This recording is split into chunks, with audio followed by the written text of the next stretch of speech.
ನಮಸ್ಕಾರ. ಒಂದು ವಿಷಯವನ್ನು ಹಂಚ್ಕೊಳ್ಬೇಕು ಅಂತ. ಯಾರು ಯಾವ ಕೆಲಸವನ್ನು ಮಾಡಿದರೆ ಪರಿಣಾಮಕಾರಿಯಾಗಿರುತ್ತೆ, ಯಾವ ಜವಾಬ್ದಾರಿನ ಯಾರು ನಿರ್ವಹಿಸಬೇಕು ಅನ್ನೋದು ಭಾಳ ಮುಖ್ಯ. ಈಗ ಸರ್ಕಾರದ್ದು ಒಂದು ಜವಾಬ್ದಾರಿ ಇರುತ್ತೆ. ಸರ್ಕಾರ ಮಾಡೋ ಕೆಲಸವನ್ನು ಸ್ವಯಂ ಸೇವಾ ಸಂಸ್ಥೆಗಳು ಮತ್ತು ಜನ ಸಮುದಾಯದವ್ರು ಮಾಡೋಕ್ಕಾಗೋದಿಲ್ಲ. ಅದೇ ರೀತಿ ಸ್ವಯಂ ಸೇವಾ ಸಂಸ್ಥೆಗಳಿರ್ಬೋದು, ಜನ ಸಮುದಾಯದವ್ರು ಮಾಡೋ ಕೆಲಸವನ್ನು ಸರ್ಕಾರ ಮಾಡಿದರೆ ಅಷ್ಟು ಚೆನ್ನಾಗಿರೋದಿಲ್ಲ, ಅಂದರೆ ಪರಿಣಾಮಕಾರಿಯಾಗಿರೋದಿಲ್ಲ. ಆದರೆ ಈ ಪಾಪ್ಯುಲಾರಿಟಿ, ಈ ಪಬ್ಲಿಸಿಟಿ ಹಿಂದೆ ಬಿದ್ದುಬಿಟ್ಟು ಒಮ್ಮೊಮ್ಮೆ ಸರ್ಕಾರದವರು ತಾವು ಮಾಡೋ ಕೆಲಸವನ್ನು ಬಿಟ್ಬಿಟ್ಟು ಈ ಥರ ಬೇರೆ ಬೇರೆ ಈ ರೀತಿಯ ಕೆಲಸಗಳನ್ನ ಮಾಡೋದಕ್ಕೆ ಹೋಗೋದನ್ನು ನಾವು ಅನೇಕ ಬಾರಿ ನೋಡ್ತಾ ಇರ್ತೀವಿ. ಈಗ ಅಂಥದ್ದೊಂದು ವಿಷಯ ಪ್ರಸ್ತಾಪ ಆಗ್ತದೆ ಎಲ್ಲ ಕಡೆ. ಗಂಗಾ ನದಿಗೆ ಒಂದು ಆರತಿ ಕಾರ್ಯಕ್ರಮ ಇದೆ. ಅದೇ ರೀತಿ ಕಾವೇರಿ ನದಿಗೆ ಆರತಿಯನ್ನು ಮಾಡಬೇಕು. ಅದಕ್ಕೋಸ್ಕರ ಅದನ್ನು ಕಲ್ತ್ಕೊಂಡು ಬರೋದಕ್ಕೆ ಒಂದು ತಂಡ, ಸಚಿವರು, ಅಧಿಕಾರಿಗಳು, ಇತರೆ ಎಲ್ಲರೂ ಹೋಗಿ ಗಂಗಾ ಆರತಿ ಹೇಗೆ ನಡೆಯುತ್ತೆ ಅಂತ ನೋಡ್ಕೊಂಡು ಬಂದಿದ್ದಾರೆ. ಅದರ ಖರ್ಚು ಸರ್ಕಾರದ್ದೇ ಅಂತ ನಾನು ಭಾವಿಸಿದ್ದೀನಿ.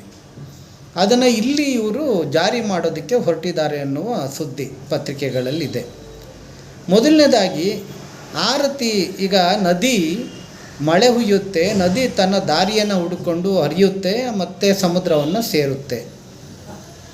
ಅಂಥ ಒಂದು ನದಿಗೆ ಏನೇನೋ ವಿಶೇಷಣಗಳನ್ನ ಕಲ್ಪಿಸಿ ಅದಕ್ಕೆ ಪೂಜೆ, ಆರತಿ ಮತ್ತೊಂದು ಎಲ್ಲ ಮಾಡಿ ಕೆಲವರು ಲಾಭ ಮಾಡ್ಕೊಳ್ಳೋದಿದೆ.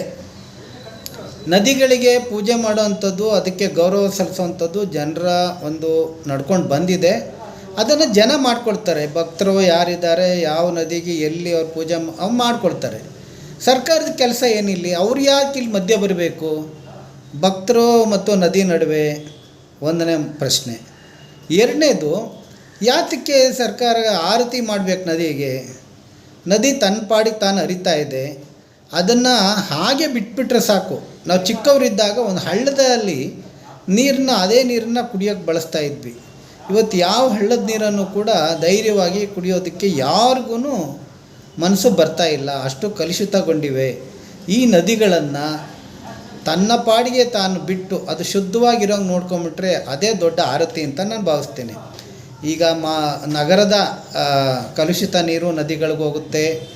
ಅದೇ ರೀತಿ ಕಾರ್ಖಾನೆಗಳ ನೀರನ್ನು ಶುದ್ಧೀಕರಿಸದೆ ಅದು ನದಿಗಳಿಗೆ ಸೇರ್ತಾ ಇದೆ, ಜಲಚರಗಳು ಉಂಟಾಗ್ತಾ ಇದೆ. ಇಂಥದ್ದೆಲ್ಲ ಇರುವಾಗ ನಾವು ನದಿಗಳನ್ನು ಸ್ವಚ್ಛವಾಗಿಡೋದಕ್ಕೆ ಏನೇನೆಲ್ಲ ಮಾಡಬೇಕು ಅದನ್ನೆಲ್ಲ ಮಾಡಲೂಬೇಕು. ನದಿ ಪಾತ್ರದಲ್ಲೆಲ್ಲ ಅಲ್ಲಿ ಪ್ಲಾಸ್ಟಿಕ್ ಸೇರುವಂಥದ್ದು, ತ್ಯಾಜ್ಯದ ವಸ್ತುಗಳು, ಮಾಲಿನ್ಯಕಾರಕಗಳು ಹೋಗದಾಗೆ ಅದನ್ನು ಸ್ವಚ್ಛವಾಗಿಡೋ ರೀತಿಯ ಮಾಡಿದರೆ ಅದೇ ಒಂದು ದೊಡ್ಡ ಆರತಿಯನ್ನು ಮಾಡಿದಾಗೆ. ಇನ್ನೊಂದು ಕಡೆ ಗಂಗಾ ನದಿ ಕೂಡ ಅಲ್ಲಿ ಎಷ್ಟೊಂದು ಮಲಿನಗೊಳಿಸಿದ್ದಾರೆ ಅನ್ನೋದ್ರ ಬಗ್ಗೆ ಸಾಕಷ್ಟು ಎಲ್ಲರಿಗೂ ಮಾಹಿತಿ ಇದೆ. ಅದನ್ನು ಒಳ್ಳೆಯ ಸ್ಥಿತಿಗೆ, ಹಿಂದೆ ಇದ್ದ ಸ್ಥಿತಿಗೆ ತರಬೇಕಂದ್ರೂ ಕೂಡ ತುಂಬ ಪರಿಶ್ರಮ ಇದೆ ಮತ್ತು ಆ ರೀತಿ ಮಾಡೋದು ಮನುಷ್ಯರಿಗೆ ಒಳ್ಳೆಯದೇನೇನೆ. ಹಾಗಾಗಿ ಈ ರೀತಿ ನದಿ ಪಾತ್ರಗಳನ್ನ ಶುದ್ಧವಾಗಿಟ್ಟು ಅದರ ಪಾಡ್ಗೆ ಅದು ಹರಿಯುತ್ತೆ. ಇಲ್ಲೋಗಿ ನಾವು ಆರತಿ ಮಾಡೋ ಅಂಥದ್ದು, ಗಂಗಾ ಆರತಿ ರೀತಿ ಕಾವೇರಿಗೆ ಮಾಡ್ತೀವಿ ಅನ್ನೋದು ಕೂಡ ಅದು ಅಂಥ ಏನಕ್ಕೆ ಮಾಡಬೇಕು? ಸರ್ಕಾರದ ಕೆಲಸನೇ ಅಲ್ಲ ಮೊದಲನೇದಾಗಿದ್ದು, ಮತ್ತು ಅದು ಮಾಡೋದು ಕೂಡ ಅನಗತ್ಯ. ಹಾಗಾಗಿ ಸರ್ಕಾರ ಮಾಡೋ ಕೆಲಸ, ನಾನು ಆಗಲೇ ಹೇಳಿದೆ, ಸರ್ಕಾರ ಮಾಡೋ ಕೆಲಸವನ್ನು ಎಲ್ಲರೂ ಮಾಡೋಕ್ಕಾಗೋದಿಲ್ಲ. ಶಾಲಾ ಕಟ್ಟಡಗಳು, ಆಸ್ಪತ್ರೆ ಕಟ್ಟಡಗಳು, ರಸ್ತೆ ನಿರ್ಮಾಣ ಇರ್ಬೋದು, ಕುಡಿಯೋ ನೀರು ಇರ್ಬೋದು, ಇದಕ್ಕೆ ಬೇಕಾದಂಥ ಮ್ಯಾನ್ ಪವರು, ಕಾಯಂ ನೌಕರನ್ನ ಅಪಾಯಿಂಟ್ ಮಾಡ್ಕೊಳ್ಳೋಂಥದ್ದು, ಅವ್ರಿಗೆ ಸರಿಯಾದ ತರಬೇತಿ ಕೊಡೋದು, ಅವರು ಜನಪರವಾಗಿ ಕೆಲಸ ಮಾಡೋದು, ಭ್ರಷ್ಟಾಚಾರದಲ್ಲಿ ತೊಡಗದೆ ಜನರಿಗೆ ಗೌರವ ಕೊಟ್ಕೊಂಡು ಜನರಿಗಾಗಿ ಕೆಲಸ ಮಾಡೋ ರೀತಿ ಅವರನ್ನು ಮಾಡೋದು, ಇದು ಸರ್ಕಾರದ ಕೆಲಸ. ಸಮಾಜ ಮತ್ತು ವ್ಯಕ್ತಿಗಳು, ಸ್ವಯಂ ಸೇವಾ ಸಂಸ್ಥೆಗಳು ಇನ್ನಷ್ಟು ಕ್ರಿಯಾಶೀಲವಾಗೋದಕ್ಕೆ ಬೇಕಾದಂಥ ತರಬೇತಿಗಳು, ಪಬ್ಲಿಸಿಟಿ, ಮತ್ತೊಂದು ಜನರಲ್ಲಿ ಜಾಗೃತಿ ಮೂಡಿಸೋದು, ಈ ಕೆಲಸವನ್ನು ಅವರು ಮಾಡಬೇಕಾಗುತ್ತೆ. ಅದಕ್ಕೂ ಸರ್ಕಾರ ನೆರವು ಕೊಡಲಿ, ಆದರೆ ಥ್ರೂ ಆರ್ಗನೈಸೇಷನ್ನು NGOs ಮೂಲಕ ಅದನ್ನು ಮಾಡಬೇಕಾಗುತ್ತೆ. ಸರ್ಕಾರದ ಕೆಲಸನೇ ಬೇರೆ ಇರುತ್ತೆ. ಹಾಗಾಗಿ ತಾನು ಮಾಡುವ ಕೆಲಸಗಳನ್ನ ಹಾಗೆ ಬಿಟ್ಬಿಟ್ಟು ಅಥವಾ ಅದರ ಕಡೆ ಹೆಚ್ಚಿನ ಗಮನ ಹರಿಸದೇನೆ ಈ ರೀತಿಯ ಕೆಲಸವನ್ನು ಮಾಡುವಂಥದ್ದು ಇದು ಸರಿಯಲ್ಲ. ಯಾವುದೇ ಕಾರಣಕ್ಕೂ ಈ ಗಂಗಾ ಆರತಿ ಅಲ್ಲೆಲ್ಲ ಏನು ಮಾಡ್ತಿದ್ದಾರೆ ಅಂತ ಯಾರಿಗೆ ಗೊತ್ತಿಲ್ಲ, ಆಯಿತಾ. ಅದನ್ನು ತಂದು ಇಲ್ಲಿ ನಾವು ಮಾಡ್ತೀವಿ, ಅದಕ್ಕೆ ಸರ್ಕಾರ ಕೈ ಹಾಕುವಂಥದ್ದು ಸುತರಾಮ್ ಒಪ್ಪಂತಕ್ಕಲ್ಲ. ಸರ್ಕಾರ ಇದರಿಂದ ಹಿಂದೆ ಸರಿಬೇಕಾಗುತ್ತೆ. ಎರಡನೇದಾಗಿ ಇದೇ ಸಂದರ್ಭದಲ್ಲಿ ಈ ಡ್ಯಾಮ್ಗಳು ತುಂಬಿದಾಗ ಮಂತ್ರಿ ಮಹೋದಯರು ಹೋಗ್ಬಿಟ್ಟು ಅಲ್ಲಿ ಬಾಗಿನವನ್ನು ಅರ್ಪಿಸುವಂಥದ್ದು. ನಾನು ಹಿಂದೆ ಕೇಳಿದ್ದೆ, ಕಾವೇರಿಗೆ ಒಬ್ಬರು ಮುಖ್ಯಮಂತ್ರಿ ಬಾಗಿನ ಅರ್ಪಿಸುವಾಗ 11 ಲಕ್ಷನೋ 14 ಲಕ್ಷನೋ ಖರ್ಚಾಗಿದೆಯಂತೆ. ಏನಕ್ಕೆ ಈ ಥರ ಹಣ ಖರ್ಚು ಮಾಡ್ತೀರಾ? ಈ ದೊಡ್ಡವರೆಲ್ಲ ಹೋಗಿ ಡ್ಯಾಮ್ಗಳಿಗೆ ಬಾಗಿನ ಅರ್ಪಿಸಿದ್ರೆ ಚಿಕ್ಕವರೆಲ್ಲ ಹೋಗಿ ಕೆರೆಗಳಿಗೆ ಅಲ್ಲಿ ಇಲ್ಲಿ ಕೆರೆ ಅವ್ರವ್ರ ಕೆರೆ ತುಂಬಿದಾಗ ಅವರು ಹೋಗಿ ಬಾಗಿನ ಅರ್ಪಿಸೋದು. ಇದು ಯಾವುದು? ಹಿಂದೆ ಎಲ್ಲ ಕೆರೆಗಳು ತುಂಬಿದರೆ ಕೋಡಿ ಹರಿತಿತ್ತು. ಕೋಡಿ ಹರಿದಾಗ ಮೀನುಗಳು ಆ ಕಡೆಯಿಂದ ಈ ಬರ್ತಾಯಿತ್ತು. ಅದನ್ನೆಲ್ಲ ಹಿಡ್ಕೊಂಡು ತಿಂದು ಸಂಭ್ರಮಿಸ್ತಾಯಿದ್ರು.